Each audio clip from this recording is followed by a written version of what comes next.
I want to welcome you to Dream Chasers Radio with me, your host, Yaya Diamond. I want to make sure that my microphone is on because I had problems earlier. And we are not going through this, okay, because I got enough problems over here. I don't need to not be heard because we need to have an interview right now. I want to welcome you guys so much to this show. I am just having a great time, and I have an author on. Don't look at me, okay? Don't come for me. I'm getting old. I need reading glasses, okay? All right, here we go. So we have Honey Caspers on the show today, and I love the name of her book is Unpredictable: The Walk In and Out of Darkness. Okay, so life has thrown a lot at Honey Kasper, who writes under a pen name to maintain anonymity, anonymity, whatever that word is. I forgot what that word says. Anonymity. To be anonymous. Right. Between several types of abuse to battling cancer, Casper has been tested more times than she can count. She's still fighting though, and has the resilient spirit to show for it. You know, now she's ready to show her story and she's ready to share her story because it takes a lot. Okay, so you guys know I have been molested. Yes. I have been date raped. Yes. I have been told that I was never going to be anything in my life. And everything that has happened to me, I have proved them wrong. But it takes a moment to come out of your shell to actually be able to come out and say these things and to share this. And I share it because guess what? I don't want it to happen to anyone else. And I want people to understand that, yes, these things happen to you, but do they make me who I am today? No, not necessarily. It kind of made me more cautious of who I allow in my circle, who I allow to be around me. And I'm sure that Casper can attest to this, but it has made me a stronger person, definitely a stronger person for it. And would I change things? Yes, I probably would change it, but I can't. Mhm. So there you go. You can't change, Mhm. but we can definitely live with it. I want to welcome Casper to the show. Thank you so much for being here. Thank you for having me. Oh, thank you, thank you. So let's go back a minute and let's see. You know, before you were able to come out, before you started saying, you know, to yourself, okay, I really have to share this. What was the reason behind that, though? Why are you sharing it now? I worked on this book, believe it or not, for probably close to 30 years. And Mm-hmm. it was, because I have severe PTSD. Mm-hmm. And so I had to live it through memories, or something would spark something and then I'd write it down. And so the book is fragmented in some ways because of the PTSD, and just to let it go. But I didn't get healing from the book. A lot of people say they do. But Mm-hmm. for me, I know a lot of people in my personal life that have even tried self harm, or they didn't want to live. And I'm not diminishing what they went through in any way, but my son at one time even asked me, he said, "Well, I know you have this. Like, would you ever, you know, kill yourself? Would you ever try to do that?" And I said, "No, because I love you much more." Mm-hmm. And but to me, this whole journey has been trying to show inspiration, and just like, okay, these awful, horrible things happen that should have never happened. But if you hang in there and you wait, things will get better. And if you work at it, like for me, I wanted my children to have the complete opposite experiences I did. And I went Yeah. out of my way to make sure they were safe. And that, of course, cost me a lot too. But if their lives would have been destroyed, or if they were harmed because I didn't make that stand, that would be unthinkable to me. Yeah. So Yeah. really, I did it for others. Um, I feel like, I don't know, like a kinship. I'm into like the true crime documentaries and all that, and I never got justice for the things that happened to me. And when I'm watching and listening to these different stories, it's like a healing. Like I heal, because I identify with the victims, and they say things I wish I could have. Hmm. And it just kind of like, sometimes it clicks, like, why am I so addicted to this stuff? And it's because it's almost like my voice too, Mm-hmm. you know? Yeah. And yeah, so really it's for others. Hmm. Wow. Okay, so you said, I mean, like you said it like a few Yeah, minutes ago, that this was for your children because you love them yeah, that I more than you saved. Yeah, love, yeah, the book. yeah, But then you also said that the people that you were watching said things you wish you could have said.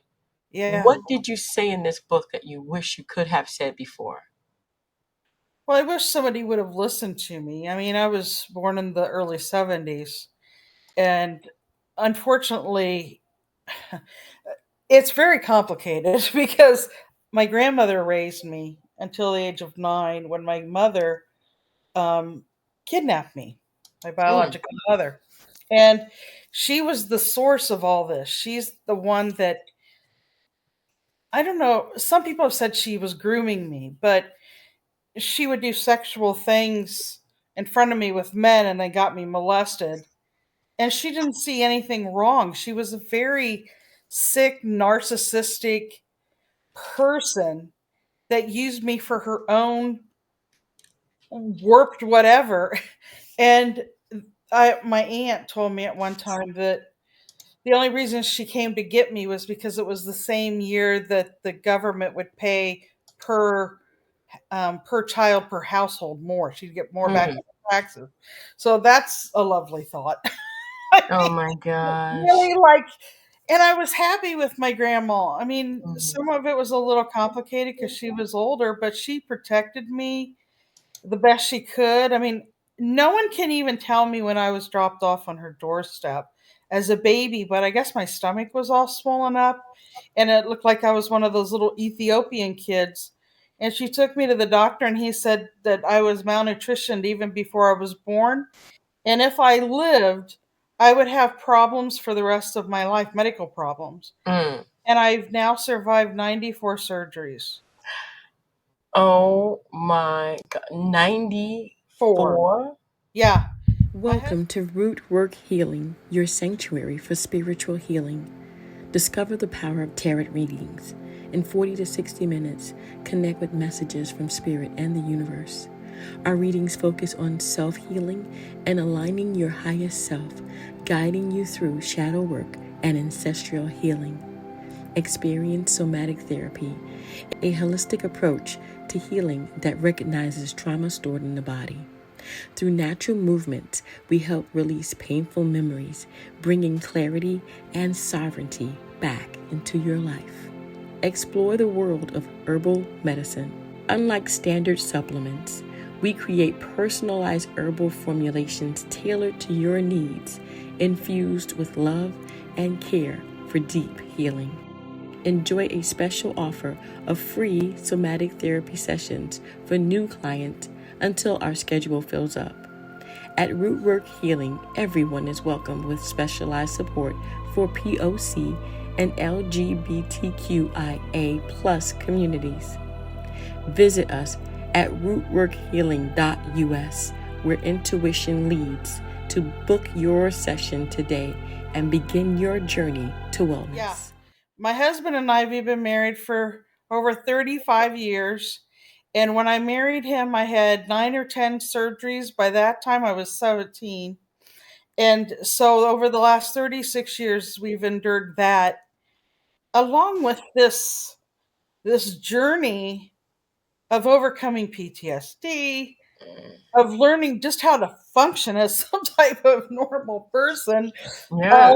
And it's hard to explain in such a short clip, but if people read my book, I think they'll really be blown away. I mean, I'm now currently going through my second battle with cancer. I seem to be winning it. It's going well, but I have a lot that I have to do on a continual basis because it does spread, and what I have was Mhm. inherited, but it's a very rare cancer. Mhm. But I I don't know. I guess even from when I was a child, I was very good at living in the moment. And I that's carried me through too because I do enjoy all the little moments, and I had to make some awfully big decisions Mhm. in my adult life just to protect my children. Because when you're talking about the source of damage coming from your own mother, Mm, mm, mm. and never know, like, you know what I'm saying? That's a whole other thing. So I had other siblings that I am the most functioning. I have one in prison, and I have two others that they're just so broken. I cannot have any relationship with them because of this. I do speak with the one in prison, but there's so much damage Mm. when someone, like, she had us, and she kind of wanted them at least under the same roof and me, sort of, but then she was never there. She never put us first. It was all about the pleasures of what she wanted in her life, and it was weird. Like, I just, Wow. I can't fathom, even as a mother, like, I Yeah. my oldest child, I didn't know what kind of mother I would be. But Mm. then when he was born, then it got even more Oh my confusing because God. I would die for my kids. I Yeah. would kill for my kids. I mean, and it's like, really? Like, every Mhm. time I think about her, it oh, it makes my skin crawl. She's Wow. awful. So that's hard. And I don't want to give too much away, but her and her boyfriend, after one of the many times I tried to get help publicly, I believe that they went and, so let's just say someone attacked my grandmother, and it was one of the worst crimes in the area that they ever saw. They left her for dead, the woman that raised me, and they were trying to take her out of the equation because I went and asked for help. I found that out after writing this book, after publicizing, because people are like, well, if you never got justice and your grandmother never got justice, have you ever went to the police? And so I went, and they had um, deleted, or they had a conviction, but there was two people, and I believe the other person was my mother. Mm. And I think that actually it was her and her boyfriend that had molested me, but she allowed my brother to take the fall for it. Yeah, it gets weird, very weird. Yeah, they tried to get high and drugged up. He says he has no memory of that night or what happened, and they took full advantage. And the reason that I know this now, and again, this is all since the book has been written, I had contacted the woman that was her best friend at the time, and I said, I saw this, and it's kind of hard, but I saw this person that said they can, like, they're psychic, okay? Mhm. And he wanted different information, and I gave him the information. He said, I don't see your brother doing this. I get the vibe that this was your mother's idea, and that her and this guy, he was evil. And I always felt like I overcame evil. Um, um, and he said he did this to many children. Mm. And so I couldn't see or talk to my grandmother till I was an adult. And she was in no shape to tell me anything. I mean, it was a terrible crime. So she couldn't really communicate with me. And so I called this woman, and I said, well, can you tell me? I mean, this might sound crazy, but this is what the psychic told me. And I just need to know if there's anything you saw back then. Like, what is it that, ended your relationship? She said, well, actually, I was dating that guy, Oh. son, his son, and they went to her and asked her to go into um, his home and retrieve a bloody jacket. And she told me that that's when she said, I don't want any more contact. And I said, well, what do you think that meant? And she said that she thought they were going to try to frame him for the attempted murder of my grandmother. Yeah. And my brother has spent his whole life in prison. And when she used me to answer the calls of the police and ignored and ignored and ignored them. And I asked her what happened, and she told me at the time, your grandmother threw herself down the basement stairs because she's upset you won't be living with her any longer. Uh-huh. And everything in my head, even at that time, when I finally figured out that something serious had happened, I was like, I just knew it was them. I just knew it was the two of them. And even when the police came one time when, to the house looking for her and asked me questions, and I repeated what she said to me, and this was before I knew. You just seen the way they looked at each other, but then no one ever called me to the stand. I even offered to go on the stand, but no, like there was no follow up.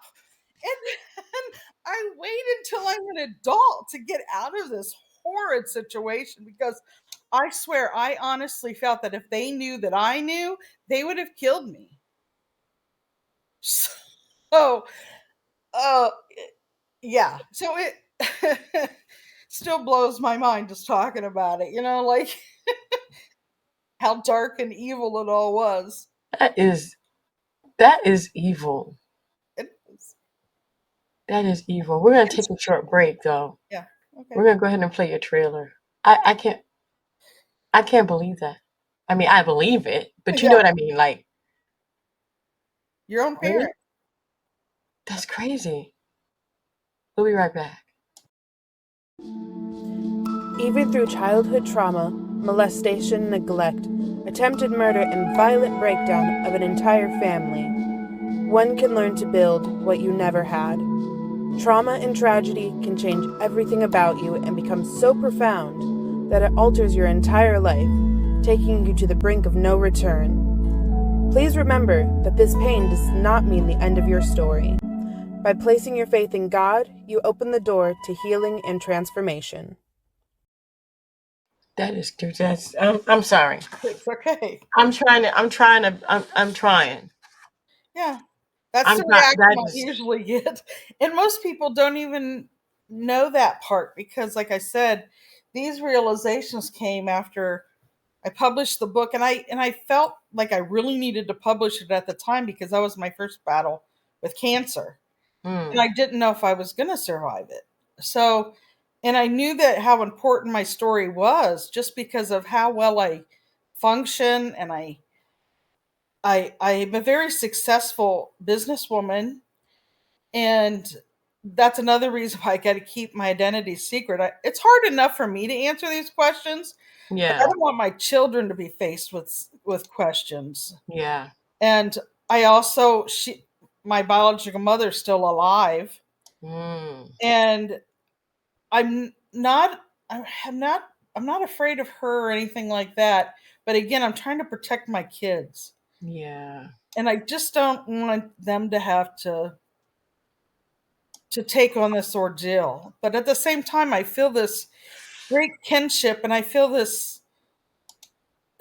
I understand people's pain. I've always understood other people's pain, Right. and I've always had this connection with those that have went through things, and I've always tried to help those types of people because I Hmm. could identify with them, and that was a reason for my story to be released. And some people say now that I found out all this other stuff, well, now you got to write a sequel. Yeah. But I'm like, I don't know if it'd be a long enough sequel. So I have been trying to figure out, well, what ways can I release these other parts of the story and say, this is what I found out after the book. Wow. Oh, but yeah, you definitely have to do that. And before you talk about that, we're gonna go ahead and take a short break. We'll be right back. Don't you guys go anywhere. I mean, this is crazy. We're back, and I am telling you that that was crazy. I mean, just the whole roller coaster. I totally understand you have PTSD. Totally Mhm. understand it because I mean, your own mom, Yeah. your Yeah. own mom. Yeah. That is absolutely crazy. That's I know absolutely I crazy. So, what is the I mean, if you did write a sequel, if you did, I mean, mhm, you don't have to. right. That's not necessary. I mean, you know what I mean? But if Yeah. you did, do you think it would help heal you now? Are you healing now? And what would that sequel be about? I don't know. It's a great question. I mean, it's so, especially, people that are around me, they would never even think of these things that I went through. but because I live so differently than my past, I feel like it was a separate life, you know? Mhm. And so, but there's also this very deep pain that you cannot explain to other people. Mhm. So, yeah, you heal through living a good life and doing the right things. Now you heal. But there's also a deep pain because of loss of family, other family members, and these huge secrets that she's kept from people. Yeah. And I mean, I had to rebuild after I was an adult because, again, I lived with my grandma till I was like 9 years old. And then I think I was maybe just turned 13 when the attack happened, I think. And I had literally lost my mind for a year. Like, Mm. I have no memory for a year. There's like glimpses of me going to school, but like I was in a tunnel or like an echo, and I had to sleep with every light on in the house. I would sleepwalk even out into the road, and there was no one there to notice because she still was living her life. My siblings, none of them were living in us or with us after that.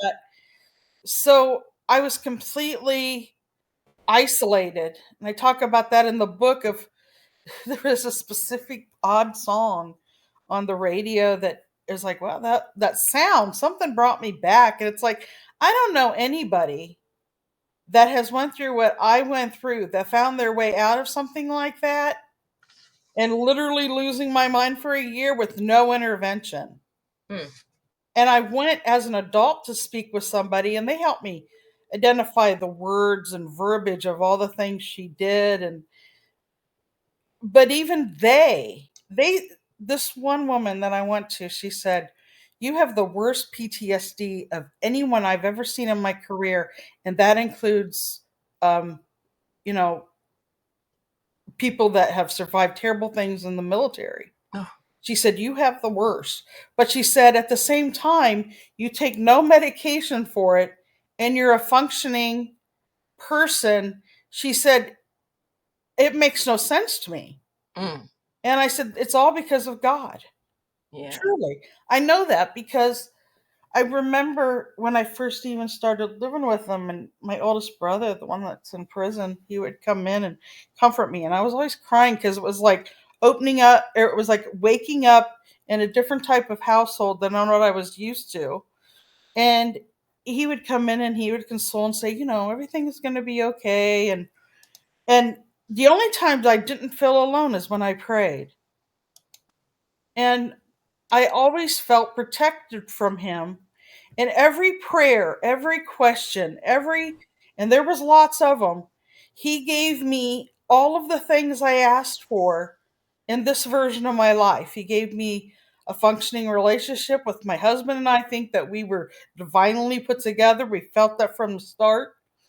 We've raised, two children. I've built a business, and we've always had each other's backs. Mm-hmm. And so now I don't know. I guess, there is a healing within all of that, Yeah. but I await for, and I'm very patient because I really feel like someday I will stand before God with those monsters and I will get my justice. And that Yeah. final And justice. not going to go I mean, it's not going to go unnoticed. Definitely not going to go unnoticed. And so, I think you will, because I mean, me personally, I'm not worried about it. You know what I Right. mean? It's like, Hmm. okay, it happened, um, and I get to move on and live a life full of love, like you and Yes. family, and they don't. Yeah. And so, who's the winner? Right. That's a great way to look at it. Yeah, who's the winner here? Yeah. Wow. We're going to take a very short break. And we will be right back. Don't you guys go anywhere. You've been listening to Honey Kasper, and she's talking about her book, Unpredictable. We're going to go ahead and get the whole thing here. Hold on a second. I want to make sure I do this. It's called Unpredictable, The Walk In and Out of Darkness. And she's out of darkness now, guys, but we're going to talk about those 89 surgeries. I'm sorry, girlfriend. What? 89 surgeries? Did you say 94 89? now. How many? 94 now. So tell me Yeah. about this. Was this like your cancer related, or was it something else? Partially, but the first 9 or 10 of childhood was I had tubes in and out of my ears. So, Mm.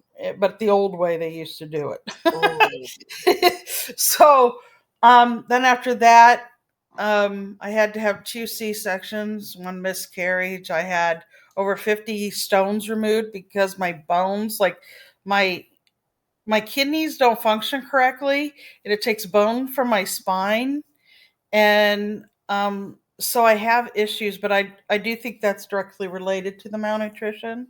hmm. And then I've had a lot of surgeries related to bone issues, and oh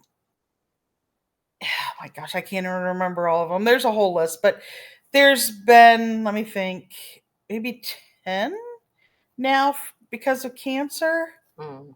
And I have to have one a month now because of this special cancer I have, Oh because they had wow. some kind of radiation poisoning that has has done some damage. Now I have to have a specific thing done every month.